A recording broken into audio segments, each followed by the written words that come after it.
और भी दीगर कुतुब में ये वाक़या मौजूद है। उसुदुल गाबा में भी है ये वाक़या। सुनिए आप तमामी हजरात, हमारे प्यारे नबी के बड़े जानिसार सहाबी हैं, बड़े चहीते सहाबी हैं, फैयाज जूदो सखा वाले, नाम है उनका हजरत सअसअ बिन नाजिया। जब ये सन 8 हिजरी में मुशर्रफ ब इस्लाम हुए, एक वफद के साथ कबीले बनु तमीम का एक वफद मदीना शरीफ गया। और एक तफसील बहरहाल मुख्तसर ये है कि हुजूर के दामने करम से ये वाबस्ता हो गए और प्यारे नबी का रुखे व दुहा देखकर बगैर किसी पसो पेश के ना कोई मौजज़े का मुतालबा किया, किसी चीज का कोई मुतालबा नहीं। रुखे अनवर देखा और कहा या रसूल अल्लाह, हाथ बढ़ा करके अपना गुलाम बना लीजिए। सुभान अल्लाह। क्या नाम बताया मैंने आपको? हजरत सअसअ। जब मोमिन हो गए, दाखिले इस्लाम हो गए, आप मुशर्रफ ब इस्लाम हो गए, अर्ज करने लगे या रसूल अल्लाह, मैंने ईमान लाने से पहले भी, यानी आपके कदम से वाबस्ता होने से पहले, यहां तक के प्यारे नबी, मैंने आपकी बिअसत से पहले जो नेकियां की हैं, या रसूलुल्लाह उन नेकियों का मुझे फायदा मिलेगा? कलमा तो मैंने आज पढ़ा है, लेकिन मैंने जो अच्छाइयां की हैं, जो नेकियां की हैं, उनका मुझे सवाब मिलेगा, फायदा मिलेगा? अल्लाह के पैगंबर ने मुस्कुरा के फरमाया, है मेरे दीवाने, तुमने कौन सी नेकियां की हैं जरा बताओ। हुजूर चाहते थे कि मजमे आम में ये बात हो, तमाम लोग ये सुन लें। उन्होंने अर्ज किया या रसूलल्लाह, मैं दिल का बड़ा नरम रहा हूं, मुझसे किसी का दुख दर्द देखा नहीं जाता था। कहा, हुजूर ने मुस्कुरा कर फरमाया, बताओ कोई अपनी बात बताओ, तुमने कौन सी नेकियां की हैं? सराय तरीन संबल, दूरो दराज से आने वाले फर्जंदाने तौहीद और रिसालत सुनो, नरमी रहमदिली, एक दूसरे के दुख दर्द को समझना। और ये माहे मुहर्रम भी शुरू हो गया है, आज चांद भी नजर आ गया है। करबला का एक पैगाम ये भी है कि हुस्न अखलाक की अनमोल निशानी दे दो, गम के ठहरे हुए दरिया को रवानी दे दो। तुम हुसैनी हो तो एहसान के मशकीजे से कोई दुश्मन भी अगर मांगे तो पानी दे। सुभान अल्लाह, माशाअल्लाह। ये पैगाम करबला वालों का भी है, एक दूसरे के दुख दर्द को समझना। सुनो मेरे साथियों, हजरत सअसअ अर्ज करते हैं या रसूल अल्लाह, एक मर्तबा मेरी 2 ऊँटनियां गुम हो गईं। अरे अरबों में ऊँटनी की बड़ी वैल्यू होती थी, ऊँटनियां थी, घोड़े थे, उनकी बड़ी वैल्यू थी। या रसूल अल्लाह, वो पुरुम्मीद थी, यानी हामिला थी वो दोनों ऊँटनियां। कारी साहब सुनिए, दोनों ऊँटनियां गुम हो गई। मैं उनको तलाश करने सहरा की तरफ निकला। मैं भी अपने एक ऊँट पे बैठ के निकला उसको तलाश करने। तलाश करते करते मैं एक जगह पहुंचा जहां एक घर बना हुआ था, आशियाना कह लीजिए, झोपड़ी कह लीजिए, यार एक घर बना हुआ था।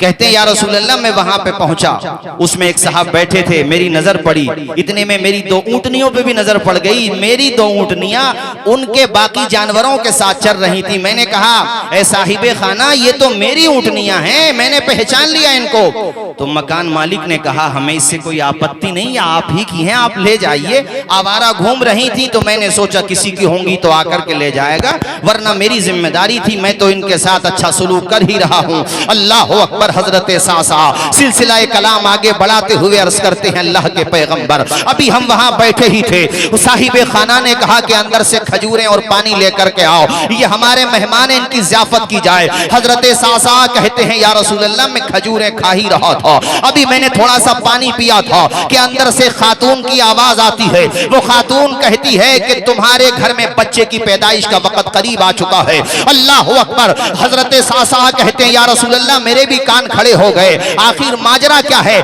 इस कदर तवज्जो के साथ अंदर की बात ये औरत इसे क्यों बता रही है? ये तो औरतों का अंदर का इंटरनल मैटर है, अंदर बच्चों की पैदाइश होना हो जाए, ये औरत इसे क्यों बता रही है? मैंने कहा, ए साहिबे खाना, ये बताओ आखिर क्या वजह है? इस औरत ने तुम्हें आकर के बताया। उसका चेहरा उतर जाता है और वो कहता है, ए अजनबी सुन सुन, बात ये है, दरअसल हमारे यहाँ रीत ये है, अगर बेटी पैदा होती है तो हम पहले ही रोज उसको गला खोद करके जमीन में दफन कर देते हैं, और अगर बेटा पैदा होता है तो हम उसको पाल लेते हैं। इस औरत ने मुझे इसलिए बताया है कि बच्चे की विलादत का वक्त करीब है, अगर बेटी होगी तो अंदर आकर के तुम गला खोद देना या कहीं सहरा में किसी भी जगह ले जाकर के दफन कर देना, अगर बेटा होगा तो तुम अपने साथ रख लेना। अल्लाह अकबर। हजरत सअसअ कहते हैं, अल्लाह के पैगंबर, मेरी आंखें भीग गईं, दिल का पैमाना आंखों से छलक गया। या रसूल अल्लाह, मेरे पैरों तले जमीन खिसक गई कि तू कैसा बाप है, अपनी बच्ची को जिंदा गाड़ने की बातें करता है। मैंने कहा क्या तुम्हारे सीने में दिल नहीं है? तुम्हारा सीना किस कदर पत्थर दिल हो चुका है, तुम्हें शर्म नहीं आती? अपनी बेटी को जमीन में गाड़ने की बातें करते हो। उसने कहा साहब हमारे यहाँ का कल्चर यही है, हमारे यहाँ की तहजीब यही है, हमारे पूरे परिवार में किसी को दामाद बनाना बहुत बुरा समझा जाता है, बेटी को मनहूस समझा जाता है, इसलिए आप अपना काम कीजिए, आपकी 2 ऊँटनियां हैं, ले जाइए साथ में और यहाँ से चलते बनिए। हजरत सासा कहते हैं मैंने उससे मन्नत समाजा शुरू कर दी। मैंने कहा ए जालिम बाप, अगर तू अपनी बेटी की परवरिश नहीं करता तो ऐसा कर, अपनी बेटी मेरे हवाले कर दे, तेरी बेटी की परवरिश मैं करूंगा। जरा जोर से बोलो सुभान अल्लाह। दूसरे की बेटी है और सासा कहते हैं या रसूल अल्लाह, मैंने कहा उससे कि मुझे अपनी बेटी दे दे, तो सामने वाला कहता है हम तुझे अपनी बेटी दे दें, इसके बदले में तू हमें क्या देगा, इसके बदले में तू हमें कीमत क्या देगा? ओ साथियों मेरी तरफ देखो, मैं अल्लाह के पैगंबर की हदीस सुना रहा हूं, प्यारे नबी के सहाबी की दिलचस्प दास्तान सुना रहा हूं। आपके दिल में नरमी का एक जज्बा पैदा होगा इंशाअल्लाह। सुनो इस हदीस शरीफ को, इमाम तबरानी भी लेकर के आए हैं, उसदुल ग़ाबा के अंदर भी ये रिवायत मौजूद है और भी मुतादिद कुतुब के अंदर मेरे साथियों ये रिवायत मौजूद है। अल्लाह अकबर, हुजूर की चश्माने माज़ाग आंसुओं से तर हो गई। अल्लाह के पैगंबर ने फरमाया सहाबी आगे की दास्तान सुनाओ। वो रोते जाते हैं, आगे कहते हैं या रसूल अल्लाह, मैंने उस बाप से कहा, उस संगदिल बाप से कहा, अरे तू अपनी बच्ची की अगर परवरिश नहीं करता तो मुझे दे दे, तू कीमत की बात करता है तो सुन, मेरी 2 ऊँटनियां जो तेरे पास हैं तू अपने पास ही रख ले, अपनी बेटी मेरे हवाले कर दे। जरा जोर से बोलो सुभान अल्लाह। उसकी नरम दिली को सलाम करो, उसके जज्बे को सलाम करो, उसकी हिम्मत को सलाम करो। अल्लाह अकबर। उसने कहा नहीं अभी कीमत पूरी नहीं हुई, तो मुस्कुरा के सासा कहते हैं यार ऐसा कर, जिस ऊँटनी पे मैं सवार होकर के आया हूं वो भी तू ही रख ले, मगर अपनी बेटी मेरे हवाले कर दे। जरा झूम के बोलो सुभान अल्लाह और मचल के बोलो सुभान अल्लाह। मेरे साथियों हजरत सासा कहते हैं कि वो शख्स इस बात पर रजामंद हो गया और उसने कहा ठीक है मैं आपको अपनी बेटी दे देता हूं, आपकी 2 ऊँटनियां तो मेरे पास हैं ही, ये ऊँटनी आप अपने मकाम पे पहुंच जाएं, मेरा एक आदमी जाएगा वहां पे उतर जाएं और ये ऊँटनी हमें दे दें, हम तक पहुंच जाएगी। या रसूल अल्लाह मैंने तीनों की तीनों ऊँटनियां उसी के हवाले कर दी। हुजूर मैं उस एक अजनबी बाप की बेटी को घर पे लेके आया, मैं उसको पालता था, उसकी परवरिश करता था, ना कोई खूनी रिश्ता है, ना कोई खानदान का रिश्ता है, ना कोई करीबी रिश्ता है, बस एक मानना होता है, बस एक इंसानियत है। या रसूल अल्लाह मैं उसको लेके आया, वो बच्ची मेरे सीने पे खेलती थी, मुझे ऐसा प्यार हो गया जैसे एक बाप को अपनी सगी बेटी से प्यार हो जाता है। अल्लाह अकबर। कहने लगे या रसूल अल्लाह फिर तो मेरी आदत यही बन गई, मेरा मिजाज यही बन गया कि आस पास में मैं पता लगाता कि किसके यहाँ पे पैदाइश होने वाली है। जिन परिवारों में, जिन खानदानों में बेटियों को जमीन में दफनाने का रिवाज था या रसूल अल्लाह, वहां पे मैंने अपने लोग लगा दिए थे, अपने नुमाइंदे लगा दिए थे और मैं पता करता था कि पूछो अगर बेटी हुई होगी तो जमीन में ना गाड़े, हम उस बेटी की परवरिश की जिम्मेदारी लेंगे। अल्लाह अकबर। जरा जोर से बोलिए सुभान अल्लाह मेरे साथियों। अल्लाह अकबर। अल्लाह के पैगंबर की चश्माने माज़ाग आंसुओं से तर है। अल्लाह के पैगंबर आप दीदा हैं, कहते हैं सासा तुमने बड़ा अच्छा काम किया। अच्छा ये बताओ तुमने इस तरह से कितनी बच्चियों को जिंदा दरगोर होने से बचाया, कितनी बेटियों को तुमने जमीन में गड़ने से बचा लिया, कितनी बच्चियों की जिंदगी बचा ली। रोते हुए सासा कहते हैं या रसूल अल्लाह मैंने 360 बच्चियों की जिंदगी बचा ली, 360 बच्चियों को इस तरह से या रसूल अल्लाह मैंने बचा लिया, उनकी मैंने परवरिश की। या रसूल अल्लाह मैं ये पूछना चाहता हूं मैंने जो ये नेकियां की इसका मुझे फायदा मिलेगा या नहीं मिलेगा? हुजूर ने मुस्कुरा के फरमाया कि ऐ मेरे सहाबी, सुभान अल्लाह, अभी आ रहे हैं, आप हमारी तरफ देखिए, उस तरफ कुछ लोग, बाकी तो माशाल्लाह आप सब ठीक बैठे हैं, बैठ जाइए सर, आप भी बैठिए, क्यों खड़े हैं भाई आप लोग? मेरे ख्याल से ज्यादा आप लोग करीब करीब होकर बैठ गए, थोड़े फासले से बैठो, थोड़ी जगह बना करके भी रखो, चूंकि जगह तो माशाल्लाह काफी है, ऐसा थोड़ी है जगह कम है, काफी जगह है माशाल्लाह। आप बैठो, आप भी बैठो, जो हारी साहब बैठाओ इनको जरा, ये जो है बैठ जाइए। देखिए हजरत भी आ चुके हैं, आप तशरीफ रखें, वो स्टेज पे आ जाएंगे। सब करीब से ज़ियारत कर लेना। जो बीच में हमारे भाई खड़े हैं, इनसे बड़े अदब के साथ गुजारिश करता हूँ बैठ जाएं। जो बीच में खड़े हैं, पीछे वालों को परेशानी हो रही है, आप बैठ जाएं। मैं गुजारिश करता हूँ बैठ जाएं। और जो साइडों में खड़े वो भी बैठ जाएं, तशरीफ रखें, फौरन बैठ जाएं। जो बीच में खड़े हैं मैं उनसे गुजारिश करता हूँ तशरीफ रखें। खाकसाराने हम जरा इसका ख्याल रखें, हो सकता है कुछ साहब इंतजार में हो कि हमसे आगे कहा जाए तभी बैठेंगे। चलिए कलमा शरीफ पढ़िए, ला इलाहा इल्लल्लाहु मुहम्मदुर रसूलुल्लाह। वो कहते हैं या रसूल अल्लाह, मैंने इस तरीके से 360 बेटियों की जिंदगी बचाने में अहम किरदार अदा किया। हुजूर रोने लगे। हुजूर ने फरमाया, सासा तुम अभी ये कह रहे थे कि मुझे मेरी नेकियों का क्या फल मिला, तुम्हें दामने मुस्तफा मिल गया, उसी का तो फल है। अच्छा आने दीजिए, ठीक है माशाल्लाह। हजरत की तशरीफ आवरी हो रही है, नारा लगा दीजिए। कारी साहब हजरत आ रहे हैं, आप लोग खड़े होकर इस्तेमाल करें, मगर अपनी जगह है रहें, मुसाफे के लिए आगे ना बढ़े। अपनी में है चाहने वाले हुसैन के, ज़मीं फलक मोहब्बत हुसैन वाले हैं। पढ़िए सारे लोग मेरे साथ, ज़मीं फलक मोहब्बत हुसैन वाले हैं। ज़मीं फलक मोहब्बत हुसैन वाले हैं। ये कायनात के मंज़र हुसैन वाले हैं। ये आप, मैं चाहता हूँ आप सारे लोग कहें हुसैन वाले हैं। ये कायनात के मंज़र हुसैन वाले हैं। और कटा तो सकते हैं लेकिन झुका नहीं सकते, कटा तो सकते हैं लेकिन झुका।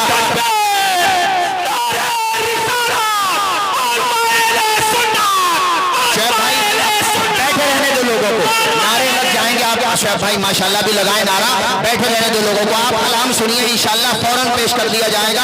आप सारे लोग कलाम सुनिए। कटा तो सकते हैं लेकिन झुका नहीं सकते, कटा तो सकते हैं लेकिन झुका नहीं सकते।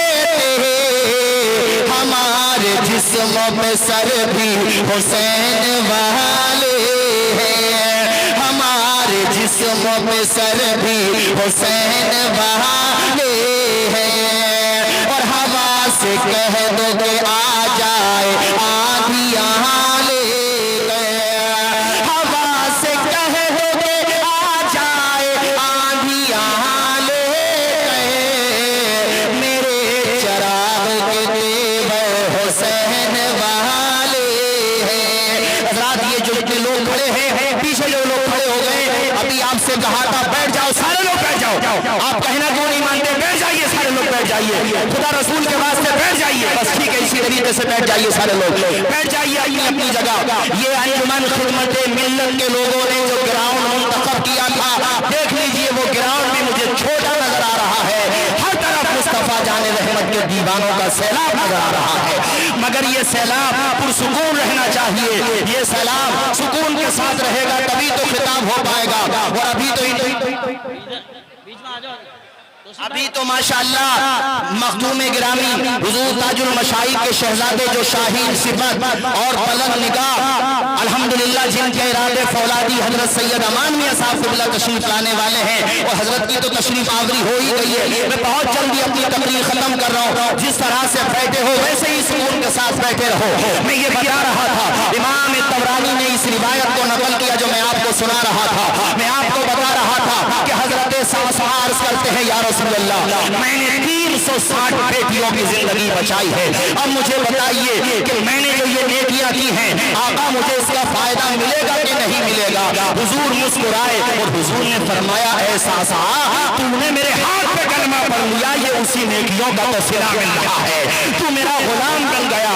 गोया हम मुस्कुरा करके हजरत साहसा जो कह रहे थे उनके दिल की जो आवाज थी, उनके जो नजरियात थे, उसको दो मिसरों में सुनिए, उनको दो मिसरों में सुनिए कि फजल रब्बुल औला, और क्या चाहिए, मिल गए मुस्तफा, और क्या चाहिए।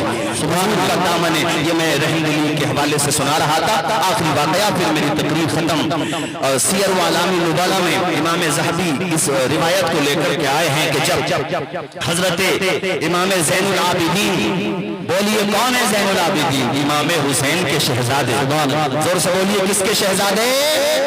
इमाम अली बिन हुसैन, जिनका लक़ब है ज़ैनुल आबिदीन। जब आपका विसाल हो गया और आपको गस्साल ने नहलाया तो आपकी पुश्ते अधर पे वजन उठाने के निशानात देखे गए। बाद में ये बात बाहर जिक्र में आ गई और पूरे मदीने में ये बात फैल गई कि आखिर हजरत इमाम ज़ैनुल आबिदीन की पुश्ते अधर पर वजन उठाने के निशानात कैसे थे। ये बात जब ज्यादा फैली तो इमाम ज़ैनुल आबिदीन के जो खादिम खास थे, उन्होंने कहा कि हजरत ने तो मना किया था कि राज फाश न होना चाहिए, मगर चूंकि अब बात दूर दूर तक फैल चुकी है कि इमाम हुसैन के शहजादे, शेर खुदा के पोते हजरत इमाम ज़ैनुल आबिदीन की पुश्ते अधर पर आखिर ये वजन उठाने के निशानात कैसे हैं। अब ये बात जब फैल भी गई है तो सुनो, दरअसल बात ये है, जब मदीना के तमाम लोग अपने अपने मकानों में जाके सो जाते थे, अल्लाह अकबर, जब बच्चे बच्चियां मर्द औरत छोटे बड़े सब महवे ख्वाब हो जाते थे, रात का आखिरी पहर होता था या रात आधी रात के बाद हजरत इमाम हुसैन के शहजादे इमाम ज़ैनुल आबिदीन अपने पुश्ते आधार पर राशन किट यानी राशन को पैक करके, खाने पीने का सामान पैक करके अपनी पुश्ते आधार पे ले जाते और उनके घरों की चौखट पे रख के आ जाते थे। सुबह को जब वो घर वाले उठते थे, हैरत की इंतहा नहीं रहती थी, आखिर कौन है जो रात के अंधेरे में हमारी मदद करके चला गया। अल्लाह अकबर। बाद में ऐसे परिवारों को शुमार किया गया कि ऐसे परिवार कितने थे जो हजरत इमाम ज़ैनुल आबिदीन की खुफिया मदद से चल रहे थे, जिनके घर के चूल्हे हजरत इमाम की इमदाद से चला करते थे, आपकी खैरात से चला करते थे, आपकी कद्दो काविश के साथ चला करते थे। अल्लाह अकबर। किताबों में लिखा हुआ है कि इस तरह के परिवार मदीना शरीफ के अंदर 100 परिवार थे जिनके घरों का चूल्हा अली के पोते इमाम ज़ैनुल आबिदीन की इमदाद से चल रहा था। मुहर्रम आ रहा है मेरे साथियों, बल्कि आ गया है, आज चांद हो गया है। तो मैं 3 या 4 पैगाम दे करके मैं आप हजरात से रुखसती चाहूंगा। नंबर 1 पे ज्यादा से ज्यादा सदका खैरात करो, अपने गरीब भाइयों के काम आओ। कोई तुम्हारे करीब में रहता है, स्कूल की फीस जमा नहीं हुई है, उसकी फीस जमा कर दो। तुम्हारे करीब में गरीब बहन बेटियां हैं, शादी नहीं हो पा रही है, उनकी शादी में ताउन करो। मैं अंजुमन अमीनुल बरकात, अंजुमन गुलामाने बरकात और अंजुमन शाह बरकात और ये जो अंजुमन खिदमत मिल्लत है, इन तमाम हजरात से कहूंगा, माशाअल्लाह बड़ा अच्छा काम करते हो, हर मौके पर कौम की आवाज भी बनते हो, हर तरीके से काम करते हो, लेकिन माह मुहर्रम में ज्यादा से ज्यादा ये काम भी करो। अरे किसी गरीब के लबों पे मुस्कुराहटों के गुलाब तुमने खिला दिए, करबला में इमाम अली मकाम की रूह पाक खुश हो जाएगी। और दूसरा काम ये है कि कम से कम 10 दिन में, यानी पहली मुहर्रम से लेके 10वीं मुहर्रम तक कम से कम एक खत्म कुरान पाक कर लो, रोजाना 3-3 पारे पढ़ लो। और खत्म कुरान जब हो जाए, शीरनी रख के इसाले सवाब कर दो और ये खिराज अकीदत इमाम अली मकाम की बारगाह में और उनके रुफका की बारगाह में पेश कर दो। नंबर 3 पे आप हजरात से कहूंगा, और इस पे आप खास तौर पे तवज्जो दें। देखो, बेहुदा रुसूमात में, बिदअत और खुराफात में हरगिज न पड़े, इमाम अली मकाम का मनहज अपनाएं और ये सोचें कि फातिमा के बेटे ने इस कदर जख्म खाने के बावजूद भी सजदा नहीं छोड़ा था। हम कैसे हुसैनी हैं कि शबे आशूरा में भी और आशूरे के दिन भी हम मस्जिदों का रुख नहीं करते। हमारी मोहब्बत तभी मुकम्मल होगी जब 5 वक्ता नमाजी बन जाएंगे। अरे मैं तो ये कहता हूँ, 5 वक्ता नमाजें तो पढ़ना ही है, मगर कम से कम माह मुहर्रम में तहज्जुद के सजदे भी करने लगे। जब माह मुहर्रम में करने लगेंगे तो इंशाअल्लाह बाकी के महीनों में करने लगेंगे इंशाअल्लाह। इमाम की मोहब्बत अपने दिल में बसाएं, इमाम से प्यार करें। और मेरे साथियों, नंबर 4 पे आप हजरात से ये बात कहूंगा, और ये बात आपसे इसलिए कहूंगा कि घर पे जाकर, आखिरी बात है फिर मैं गुफ्तगू खत्म करता हूं, घर पे जाके अपनी बहन बेटियों को ये पैगाम दे दें, और हमारी जो बहनें बेटियां माएँ यहाँ पर मौजूद हैं वो भी इस बात को सुने। हजरत तशरीफ फरमाए, माशाअल्लाह पूरे भारत में जाते हैं, बल्कि अदर कंट्रीज भी जाते हैं, माशाअल्लाह अदर कंट्री भी जाते हैं। राजकोट में, जामनगर में और गुजरात के दीगर खित्तों में मेरे उस्ताद गिरामी हजरत मुफ्ती जाहिद अली सलामी साहब क़िबला तालल्लाहु उम्रा वज़ीद मजदू हजरत का भी उधर काफी दौरा होता है। उधर मैंने एक बात देखी, तब मैंने सोचा कि हम अपने संभल में बताएंगे, दीगर जगहों पे भी बताएंगे कि माहे मुहर्रम में वहां की औरतें एक परिवार की, पूरे मोहल्ले की, या कम से कम एक घर की, एक साथ जमा होकर के अल्लाह की तौफीक से तस्बीह फातिमा का विर्द करती हैं। बोलो सुभान अल्लाह। तस्बीह फातिमा क्या है? तस्बीह फातिमा हुजूर की बारगाह में हाजिर हुई थी हजरत फातिमा जहरा, कहा था या रसूल अल्लाह, मैं दरअसल काम करती हूँ पूरे दिन का, और मैं चाहती हूँ हुजूर मेरी मदद के तौर पे घर का काम कुछ वो संभाल ले, इस तौर पे हुजूर कोई बांदी अता फरमा दें, कोई नौकरानी अता फरमा दें। हुजूर ने फरमाया, बेटी मैं इससे अच्छी बात ना बताऊं तुम्हें? कहा या रसूलल्लाह, मेरे वालिद माजिद जी फरमाएं। हुजूर ने कहा, बेटी 33 मरतबा सुभान अल्लाह बोलिए। आप भी बोलिए ना सुभान अल्लाह। कितनी मरतबा? कितनी मरतबा? ऊंचा बोलिए, कितनी मरतबा? 33 मरतबा सुभान अल्लाह। ए बेटी फातिमा, ये वो तस्बीह है जो हुजूर ने अपनी बेटी को बताई है। ए बेटी फातिमा, 33 मरतबा सुभान अल्लाह और 33 मरतबा अल्हम्दुलिल्लाह, और बेटी 34 मरतबा अल्लाहु अकबर पढ़ लिया करो, तुम्हारी थकान भी दूर हो जाएगी और नेकियों में इजाफा भी हो जाएगा। तो ए कौम की बेटियों, बन सबर के मुहर्रम के दिनों में, खास तौर पे शब आशूरा में अपने हुस्न की नुमाइश ना करो, करबला वालों को याद करो, मेरे इमाम के मुकद्दस घराने की खवातीन को याद करो, उस ज़ैनब को याद करो जिसकी बहादुरी की कस्में ली जाती हैं। वो ज़ैनब अल्लाह अकबर के नाना के नवासे ने मुसल्ला नहीं छोड़ा, सरपंच से जुदा हो गया, सजदा नहीं छोड़ा, दरबार में बोली भी तो लहजे में अली के, ज़ैनब ने किसी हाल में पर्दा नहीं छोड़ा।